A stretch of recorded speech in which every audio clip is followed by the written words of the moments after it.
एक समय की बात है, सर्दी का मौसम था। बादशाह अकबर, बीरबल और एक अन्य मंत्री के साथ अपने बगीचे में घूम रहे थे। चलते चलते सम्राट अकबर ने अपने वजीर से कहा, आज बहुत ठंड है। राजा के शब्दों का उत्तर देते हुए मंत्री ने कहा, जी जहाँपनाह, बोल तो आप सही रहे हैं। इस साल इतनी ठंड है कि लोग अपने घरों से बाहर नहीं निकले।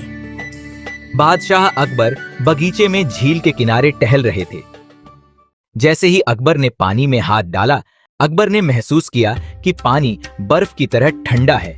अकबर ने पानी से हाथ हटाते हुए कहा, इतनी ठंड में घर से कौन निकलेगा? बीरबल को शांत देखकर राजा ने बीरबल से पूछा, बीरबल, आप इस बारे में क्या सोचते हैं? बीरबल ने सिर झुकाकर कहा, जहाँपनाह, इस पर मेरी राय थोड़ी अलग है। मैं आपसे सहमत नहीं हूँ। अकबर को आश्चर्य हुआ और उसने बीरबल से पूछा, ठीक है, तो हमें भी बताओ, तुम क्या सोचते हो? बीरबल ने कहा, बादशाह, मुझे लगता है कि एक गरीब आदमी के लिए पैसा सबसे महत्वपूर्ण चीज है। इससे कोई फर्क नहीं पड़ता कि मौसम कितना गर्म या ठंडा है। अकबर चौंक गया और बीरबल से कहा, तो आप कहते हैं कि इस कड़ाके की ठंड में भी एक गरीब आदमी कुछ भी करने को तैयार होगा जिससे उसे पैसे मिले? जी जहाँपनाह। बादशाह अकबर ने बीरबल को ललकारा और कहा, तो सही है। यदि झील के इस बर्फीले पानी में आपने रात भर किसी को खड़ा रहने के लिए मंजूर कर लिया और मुझे साबित कर दिया, तो हम आपके द्वारा लाए गए गरीब व्यक्ति को 100 सोने के सिक्के पुरस्कार के रूप में देंगे। और अगले दिन बादशाह का दरबार लगा। बैठक में बादशाह अकबर ने बीरबल से पूछा, बीरबल, क्या आप किसी ऐसे व्यक्ति को लाए हैं जो झील में खड़े होकर रात बिता सके? जी जहाँपनाह।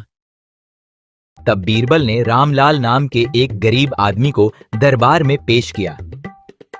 गरीब आदमी ने कहा, जहाँपनाह, 100 सोने के सिक्कों के लिए मैं पूरी रात झील में बिताने के लिए तैयार हूँ।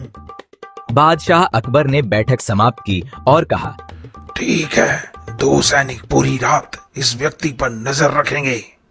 2 सैनिक रामलाल को पूरी रात के लिए झील लेके जाने लगे।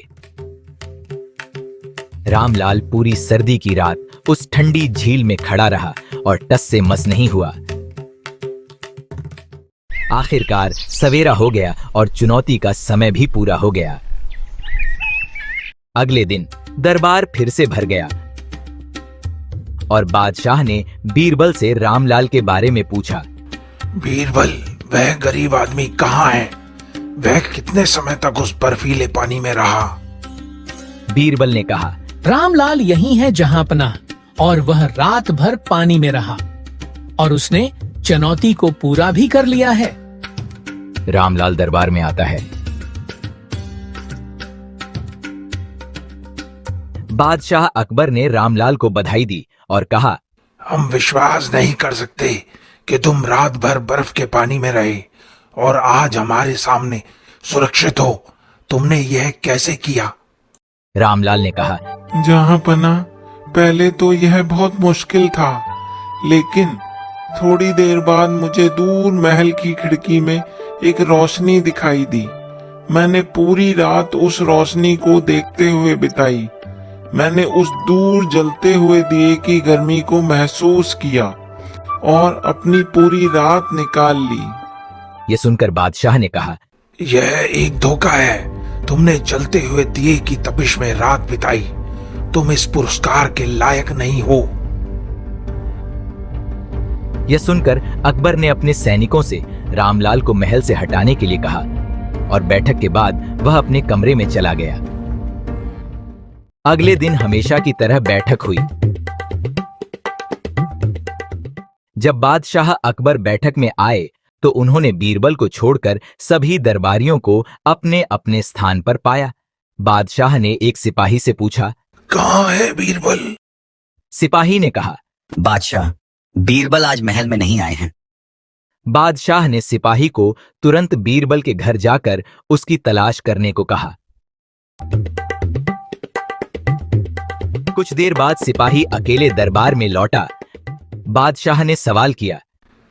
कहाँ है बीरबल? सिपाही ने कहा।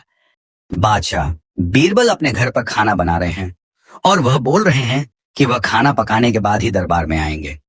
सिपाही की यह बात सुनकर अकबर हैरान रह गया, क्योंकि बीरबल को आज से पहले कभी महल में देर नहीं हुई थी। अकबर को कुछ संदेह हुआ और उसने बीरबल के घर जाने का फैसला किया। बादशाह अकबर जब बीरबल के घर पहुंचे तो उन्होंने एक ऊंचे खंभे पर हांडी और जमीन पर जलती हुई लकड़ी को लटका हुआ पाया। बादशाह को आश्चर्य हुआ और उसने बीरबल से पूछा, ये तुम क्या कर रहे हो बीरबल? बीरबल ने जवाब दिया और कहा, मैं अपने खाने के लिए खिचड़ी बना रहा हूँ। बादशाह अकबर ने कहा, तुम क्या पागल हो गए हो? इस खिचड़ी को कैसे पकाएं? आप हांडी को इतना ऊंचा लटकाते हैं और नीचे आग जलती है। ऐसे में हांडी को खिचड़ी पकाने के लिए गर्मी कैसे मिलेगी? इस पर बीरबल ने बड़ी तसल्ली के साथ बादशाह से कहा, मेरा खाना उसी तरह से पकेगा जैसे रामलाल ने महल की खिड़की में जलते दिए से खुद को गर्म किया था। बीरबल की बात सुनकर बादशाह हैरान रह गया, मुस्कुराया और कहा, बीरबल, हम आपको अच्छी तरह समझते हैं और हम आपकी बात भी अच्छे से समझ गए। फिर उसने रामलाल को महल में बुलाया और उसे 100 सोने के सिक्के दिए। उसने बीरबल को उसकी बुद्धिमत्ता के लिए पुरस्कृत भी किया। कहानी से सीख। बीरबल की खिचड़ी की कहानी से हमें यह सीख मिलती है कि हमें दूसरों की सफलता के पीछे किए गए परिश्रम को जाने बगैर उनके बारे में राय नहीं बनानी चाहिए।